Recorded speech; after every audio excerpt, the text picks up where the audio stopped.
monde! Alors, on a lu ensemble le chapitre 11 de Charlie et la chocolaterie. Dans ce chapitre, que se passe-t-il? Charlie trouve un billet par terre, trouve de l'argent par terre et il décide de s'acheter une barre chocolatée. Et dans cette barre, que trouve-t-il? Enfin, il trouve un ticket d'or. Et là, à la fin du chapitre, Charlie court chez lui pour le raconter et montrer son ticket d'or à sa famille. Donc, on va lire ensemble le chapitre suivant, le chapitre 12. Chapitre 12, ce qui était écrit sur le ticket d'or.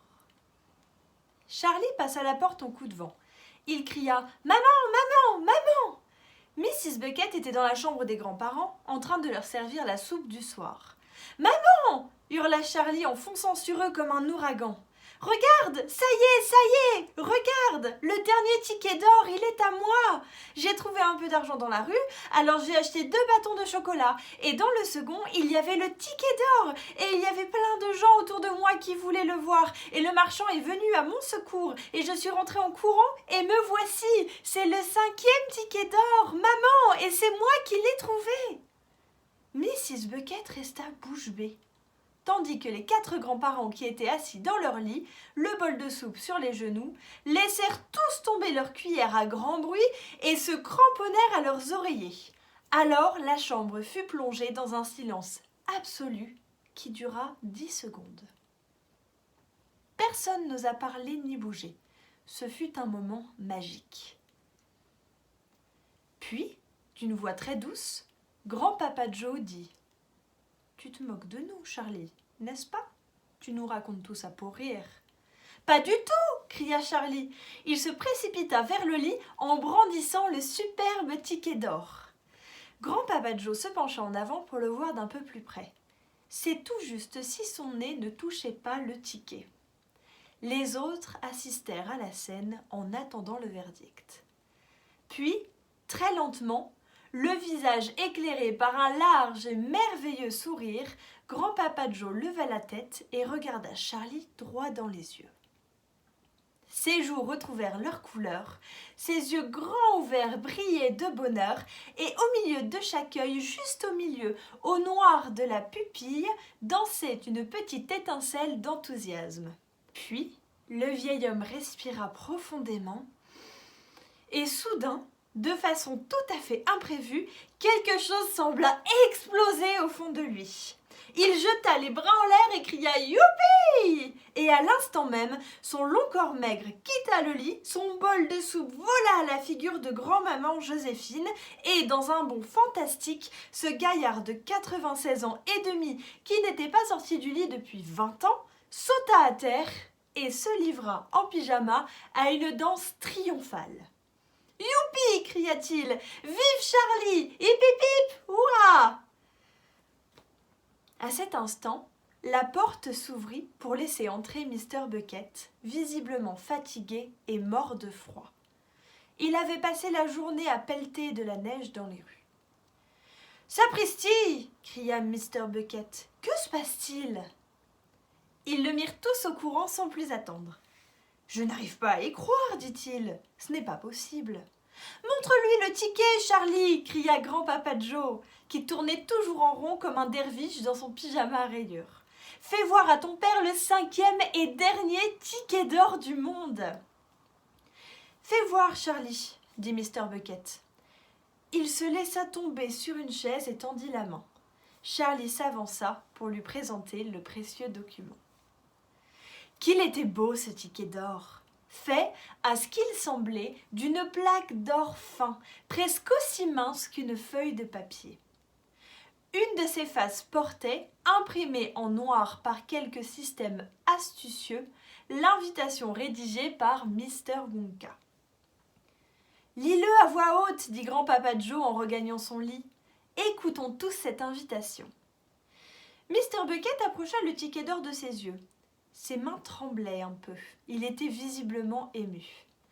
Après avoir respiré très fort, il s'éclaircit la gorge et dit « Bien, je vais vous la lire, voilà. Heureux gagnant de ce ticket d'or, Mr. Willy Wonka te salue.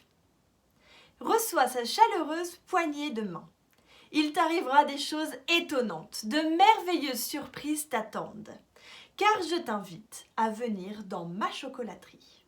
Tu seras mon invité pendant toute une journée, toi et tous les autres qui auront eu la chance de trouver mes tickets d'or.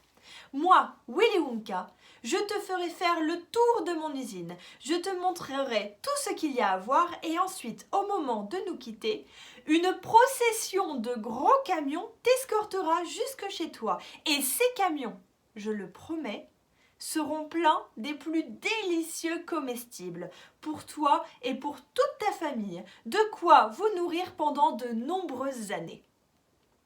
Si, à un moment ou un autre, tes provisions venaient à s'épuiser, il te suffirait de revenir à l'usine et, sur simple présentation de ce ticket d'or, je me ferai un plaisir de regarnir ton garde-manger. De cette manière, tu seras délicieusement ravitaillé jusqu'à la fin de tes jours. Mais je te réserve d'autres surprises, tout aussi passionnantes. Des surprises encore plus merveilleuses et plus fantastiques à toi et tous mes chers détenteurs de tickets d'or. Des surprises merveilleuses et féeriques qui t'enchanteront, qui t'intrigueront, te transporteront, t'étonneront, te stupéfieront outre mesure. Jamais, même dans tes rêves les plus audacieux, tu n'imaginerais de telles aventures. Tu verras. Et maintenant, voici les instructions. Le jour que j'ai choisi pour la visite est le 1er du mois de février. Ce matin-là uniquement, tu te présenteras aux portes de la chocolaterie à 10 heures précises. Tâche d'être à l'heure. Tu as le droit d'être accompagné d'un ou deux membres de ta famille afin qu'ils prennent soin de toi et t'empêchent de faire des bêtises. Et surtout, n'oublie pas ce ticket, car sans lui, on ne te laisserait pas rentrer. Signé Willy Wonka. Le 1er février ? S'écria Mrs. Bucket. Mais c'est demain, puisque nous sommes aujourd'hui le dernier jour de janvier. Sapristi, dit Mr. Bucket. Je crois que tu as raison. Oh, ce n'est pas trop tôt, s'écria grand-papa Joe. Pas une minute à perdre. Dépêche-toi, prépare-toi, lave-toi la figure, donne-toi un coup de peigne, décrase tes mains, brosse tes dents, mouche-toi, coupe-toi les ongles, cire tes chaussures, repasse ta chemise et pour l'amour du ciel, enlève toute cette boue de ton pantalon. Soigne-toi, mon garçon. Pense à avoir l'air correct puisque c'est le plus grand jour de toute ta vie. Ne vous excitez pas trop, grand-père, dit Mrs. Bucket. Et ne troublez pas ce pauvre Charlie. Gardons tous notre sang-froid. Premièrement, qui accompagnera Charlie à la chocolaterie ? Moi ! Hurla grand-papa Joe, sautant une nouvelle fois hors du lit. C'est moi qui l'accompagnerai. Laissez-moi faire. Mrs. Bucket sourit au vieillard, puis elle se tourna vers son mari. Qu'en penses-tu, mon cher ? Ne serait-ce pas plutôt à toi de l'accompagner ? Eh bien, dit Mr. Bucket d'une voix hésitante. Non, je n'en suis pas si sûre. Mais... Il n'y a pas de mais, ma chère, dit doucement Mr. Bucket. Remarque, je serais très heureux d'y aller. Ce serait extrêmement passionnant. Mais d'un autre côté, je pense que celui qui mérite vraiment d'accompagner Charlie, c'est grand-papa Joe. Il faut croire qu'il s'y connaît mieux que nous. Pourvu qu'il se sente en forme, naturellement. Youpi ! Hurla grand-papa Joe. Il attrapa Charlie par les mains pour l'entraîner dans une danse folle. Il est en forme, ça ne fait pas de doute, dit en riant Mrs. Bucket. Oui, tu as peut-être raison après tout. C'est peut-être bien grand-papa Joe qui doit l'accompagner. En ce qui me concerne, je ne pourrais certainement pas laisser seuls les autres grands-parents pendant toute une journée. Alléluia ! Hurla grand-papa Joe. Dieu soit loué ! À ce moment, on frappa fort à la porte d'entrée. Mr. Bucket alla ouvrir et, l'instant d'après, des essaims de journalistes et de photographes vinrent remplir la maison. Ils avaient déniché le gagnant du 5e ticket d'or et maintenant, tous voulaient en parler longuement en première page des journaux du matin. Pendant des heures, la petite maison ressembla à une véritable tour de Babel. Ce n'est que vers minuit que Mr. Bucket parvint enfin à se débarrasser d'eux et que Charlie, lui, put aller se coucher. Fin du chapitre.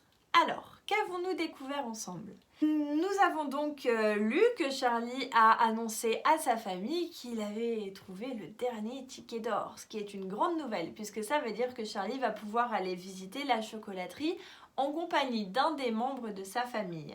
Là, il a choisi d'emmener Grand-Papa Joe. Pourquoi Grand-Papa Joe? C'est assez évident. Grand-Papa Joe adore parler de Willy Wonka avec Charlie, il rêve d'aller à la chocolaterie, il rêve de manger les chocolats de Mr. Willy Wonka. Forcément, c'est Grand-Papa Joe qui va accompagner Charlie. Maintenant qu'on a lu ensemble ce chapitre de Charlie et la chocolaterie, je vais te donner un petit travail à faire en art. Charlie est tout excité à l'idée d'aller visiter la chocolaterie. Et j'imagine que toi aussi tu as hâte de savoir à quoi ressemblera la chocolaterie de Monsieur Wonka.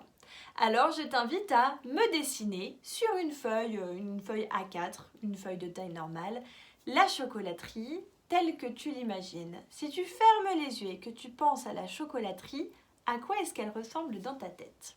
Voilà, j'attends de recevoir ton travail et je te souhaite une bonne fin de semaine. À bientôt!